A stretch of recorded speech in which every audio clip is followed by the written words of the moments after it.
Hello friends, welcome to NS classes. My name is Neetu. आज की class में हम बात करेंगे एस्टेट कंप्यूटर साइंस सीरीज़ की, यानी कि 20 के ऊपर हम बात करने वाले हैं। और अगर अभी तक आपने टेलीग्राम ग्रुप को ज्वाइन नहीं किया है, आपकी पहली क्लास है, तो भाई टेलीग्राम ग्रुप को ज्वाइन कर लो। ये लिंक है http://t.me/estate-exam, ठीक है। तो यहाँ से जाके जो है आप टेलीग्राम ग्रुप को ज्वाइन कर सकते हो। वहाँ पर आपको काफ़ी सारी PDF वगैरह मिलती हैं, तो आप लोगों के लिए बेनिफिट रहने वाला है, ठीक है। और साथ में ही अगर आपने अभी तक 19 क्लासेस नहीं देखी हैं, क्योंकि इससे पहले आपकी 19 क्लासेस हो गई हैं, एक बार चेक कर लो, क्योंकि इंपॉर्टेंट क्वेश्चन है भाई, आपके प्रीवियस ईयर क्वेश्चंस में आते हैं, ठीक है। तो चलिए अपनी आज की क्लास जो है स्टार्ट करते हैं। देखो, आज की क्लास में जो क्वेश्चन है वो 10 क्वेश्चन है भाई। 10 क्वेश्चन में से अपनी मार्किंग कर लेना, ठीक है, क्योंकि ज़्यादा क्वेश्चन बनाने का मुझे टाइम नहीं लगा, तो 10 क्वेश्चन में से मार्किंग कर लेना, ठीक है। नेक्स्ट क्लास में हम देखेंगे, ज़्यादा क्वेश्चन ट्राई करेंगे। तो यहाँ पर फर्स्ट क्वेश्चन देखो आपका, dash is approximately million byte, ठीक है। बच्चे कंफ्यूज हो जाते हैं मिलियन के अंदर, बिलियन के अंदर, ठीक है। इन बाइट्स के ऊपर से कई बार आपको एक क्वेश्चन देखने को मिल जाता है। तो एक बाइट जो होती है वो 8 बिट के बराबर होती है, ठीक है। और 4 बिट के जो बराबर होती है उसको आप नीबल कहते हो। क्या कहते हो भाई? नीबल कहते हो। और बात हो रही है मिलियन की, तो 1 मिलियन जो होता है वो आपका किसके बराबर होता है? मेगाबाइट के बराबर होता है। अगर क्वेश्चन आ जाए बिलियन कि 1 बिलियन बाइट किसके बराबर होगी, तो आप उसको बोलोगे गीगाबाइट, ठीक है। तो गीगाबाइट आपका होता है बिलियन के बराबर। क्लियर है? तो यहाँ से ये क्वेश्चन आपको क्लियर है अच्छे से, तो यहाँ पर जो आपका आंसर हो जाएगा वो सी हो जाएगा। सेकेंड क्वेश्चन देखो भाई, if you want to extend the length, अगर आप किसी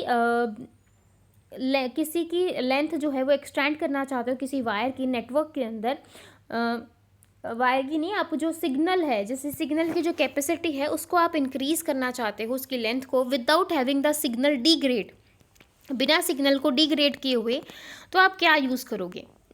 ये हमने OSI मॉडल में बहुत अच्छे से पढ़ा था भाई। रिपीटर का यूज़ करोगे, राउटर का यूज़ करोगे, गेटवे का यूज़ करोगे, या स्विच का यूज़ करोगे? देखो, जो रिपीटर होता है ना, सबको एक बार जो है डिस्कस कर लेते हैं। रिपीटर का काम होता है रीजनरेट करना। क्या करना? रीजनरेट करना। अगर आपका सिग्नल की जो रेंज है वो 100 मीटर ही तक थी, तो इस सिग्नल को यहाँ से रीजनरेट कर देगा और वापस जो वो ये है कि 100 मीटर और जो है चला जाएगा, ठीक है। तो यहाँ पर एक्सटेंड की बात हो रही है, तो ऑब्वियसली यहाँ पर इसका आंसर तो ए आ जाएगा। बाकी को भी देख लेते हैं।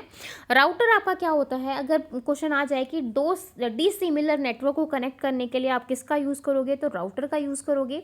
गेटवे भी वैसे तो आपका जो है डिसिमिलर नेटवर्क को ही कनेक्ट करने के लिए यूज़ किया जाता है, लेकिन जो गेटवे होता है वो एक तो आपका एप्लीकेशन लेयर पर होता है, और प्रेजेंटेशन पर भी होता है, सेशन पर भी होता है, ट्रांसपोर्ट पर भी होता है। राउटर जो होता है आपका नेटवर्क लेयर पर होता है।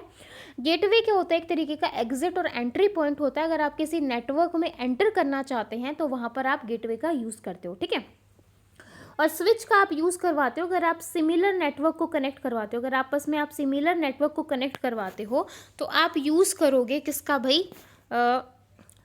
स्विच का, ठीक है। तो यहाँ पर बात हो रही है एक्सटेंड की, आपको जो है सिग्नल को एक्सटेंड करवाना है, तो यहाँ पर आप यूज़ करोगे भाई रिपीटर का। किसका यूज़ करोगे भाई? रिपीटर का यूज़ करेंगे। थर्ड क्वेश्चन देखो, what do you press to enter the current date in a cell, मतलब आप जो है आपके उसके अंदर करंट डेट, मतलब सेल के अंदर करंट डेट जो है वो एंटर करवाना चाहते हैं, तो जो आपका होगा क्या होगा अभी? करंट डेट एंटर करवाने के लिए क्या होगा? Control plus semi colon, control plus shift plus colon, control plus F10, या कंट्रोल प्लस F11, या नन ऑफ दीज। तो यहाँ पर जो आपका आंसर होगा भाई वो क्या होगा? तो अब करंट डेट एंटर करने के लिए आप किसका यूज़ करोगे भाई? कंट्रोल प्लस सेमीकोलन का। किसका यूज़ करेंगे करंट डेट एंटर करवाने के लिए? हम कंट्रोल के साथ हम सेमीकोलन का यूज़ करेंगे, तो आप जो है कंट्रोल जो करंट डेट को जो है प्रेस एंटर करवा सकते हो। तो ए ऑप्शन आपका यहाँ पर बिल्कुल सही होगा। फोर्थ क्वेश्चन देखो, to make the number pad, मतलब to make the number pad act as a directional arrow, जो आपकी डायरेक्शनल एरो इस तरीके से जो है अप जाने के लिए, इस तरीके से नीचे जाने के लिए, इस तरीके से लेफ्ट में, इस तरीके से राइट में, ठीक है। यू प्रेस द डेस्क की, आप जो है कौन सी की का प्रेस करोगे? नम लॉक को, कैप्स लॉक को, एरो लॉक को, शिफ्ट को, कंट्रोल को, किसको जो है आप यहाँ पर प्रेस करोगे? तो यहाँ पर आप प्रेस करोगे भाई नम लॉक को। तो ए ऑप्शन जो है आपका यहाँ पर बिल्कुल सही होगा।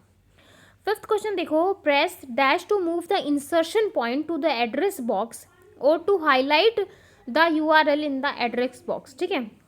आप क्या करवा रहे हो, मूव करवा रहे हो insertion point to the address box और to highlight the URL in the address box, तो आप किसका यूज़ करोगे, ऑल्ट प्लस डी का, ऑल्ट प्लस ए का, शिफ्ट प्लस टैब का, टैब प्लस कंट्रोल का, या नन का। ठीक है, तो यहाँ पर जो आप यूज़ करोगे ऑल्ट प्लस डी का यूज़ करोगे, तो ए ऑप्शन आपका यहाँ पर बिल्कुल सही होगा। 6 क्वेश्चन देखो, to move the button of a document press, मतलब आप क्या करवा रहे हो, मूव करवा रहे हो कहाँ पे, बॉटम द डॉक्यूमेंट, कहाँ पर बॉटम में जो है डॉक्यूमेंट को जो है मूव करवा रहे हो कि आपका जो डॉक्यूमेंट है वो कहाँ पे चला जाए, नीचे चला जाए, तो आप क्या यूज़ करोगे, इंसर्ट की का, होम की का, कंट्रोल प्लस एंड की, या नन ऑफ दीज। तो यहाँ पर आप यूज़ करोगे भाई कंट्रोल प्लस एंड की का, तो सी ऑप्शन आपका यहाँ पर बिल्कुल सही होगा। 7th क्वेश्चन देखो, transmitting data in the form of light is called, आप जो है डेटा को ट्रांसमिट करवा रहे हो, डेटा को आप भेज रहे हो, ठीक है, डेटा को आप सेंड आउट करवा रहे हो, किसकी फॉर्म में, लाइट की फॉर्म में, उसको आप क्या कहोगे, light transmitter, fibre glass, LTP, all of the above, या नन ऑफ द अबव। ठीक है, तो यहाँ पर आपका आंसर क्या होगा भाई, तो यहाँ पर जो आपका आंसर होगा वो फाइबर ग्लास होगा, फाइबर ग्लास का यूज़ करोगे, तो बी ऑप्शन आपका यहाँ पर बिल्कुल सही होगा। 8th क्वेश्चन देखो, ध्यान से पढ़ना, dash is the memory card which is conceptually related to the smart card, मतलब कौन सा मेमोरी कार्ड जो कंसेप्चुअली रिलेटेड है किससे, स्मार्ट कार्ड से, but similar to video desk. ठीक है, बोल रहा है which is conceptually related to smart card but similar to video desk. ठीक है, रिलेटेड किससे है, स्मार्ट कार्ड से, लेकिन जो है सिमिलर है वीडियो डेस्क से, तो इसको आप क्या कहोगे, डेबिट कार्ड कहोगे, मास्टर कार्ड कहोगे, लेजर कार्ड कहोगे, क्रेडिट कार्ड कहोगे, नन ऑफ द अबव कहोगे। ठीक है, इस टाइप को आप कहोगे लेजर कार्ड, तो सी ऑप्शन आपका यहाँ पर बिल्कुल सही होगा। 9th क्वेश्चन देखो, मैक्सिमम स्टोरेज कैपेसिटी, मतलब मैक्सिमम स्टोरेज कैपेसिटी बतानी है किसकी, डीवीडी की, कितनी होती है भाई, 17 GB, 15 GB, 16 GB, या 10 GB। तो मैक्सिमम जो स्टोरेज कैपेसिटी होती है डीवीडी की 17 GB होती है, तो ए ऑप्शन आपका यहाँ पर बिल्कुल सही होगा। हाँ जी, हमारा आज का लास्ट क्वेश्चन है, which of the following operating system uses first 64-बिट टेक्नोलॉजी, मतलब हमारा जो ऑपरेटिंग सिस्टम है पहला ऐसा जो 64-बिट टेक्नोलॉजी को जो है जिसने पहली बार यूज़ किया हो, क्या होगा भाई, MS DOS। MS DOS क्या होता है, डिस्क ऑपरेटिंग सिस्टम होता है, और ये क्या था आपका, सिंगल यूज़र ऑपरेटिंग सिस्टम था। क्या था, सिंगल यूज़र ऑपरेटिंग सिस्टम था, window XP, Mac operating system, Linux, या नन ऑफ द अबव। तो यहाँ पर जो है आपका आंसर क्या होगा भाई, यहाँ पर आपका आंसर क्या होगा भाई, विंडो XP होगा, MS DOS होगा, मैक ऑपरेटिंग सिस्टम होगा, या लाइनेक्स होगा। तो यहाँ पर जो आपका आंसर होगा भाई लाइनेक्स होगा, डी ऑप्शन आपका यहाँ पर बिल्कुल सही होगा। MS DOS आ जाए अगर पूछ ले कि सिंगल यूज़र ऑपरेटिंग सिस्टम आपका कौन सा होता है, तो सिंगल यूज़र ऑपरेटिंग सिस्टम आपका क्या होता है भाई, डिस्क ऑपरेटिंग सिस्टम जो था आपका सिंगल यूज़र ऑपरेटिंग सिस्टम था। ठीक है, तो आई होप आपको आज के 10 क्वेश्चन अच्छे लगे होंगे, 10 में से सबने मार्किंग कर ली होगी, फटाफट बता दो 10 में से किसके कितने मार्क्स आए हैं। ठीक है, सारे बच्चे कमेंट करके बताएंगे, और आपकी प्रिपरेशन कैसी चल रही है भाई कमेंट सेक्शन में बता सकते हो। आपका जो आपको कैसा लग रहा है कि एग्ज़ाम क्रैक हो जाएगा, या क्या लग रहा है, जो भी जैसा भी लग रहा है आप मुझे कमेंट सेक्शन में बता सकते हो। ठीक है, और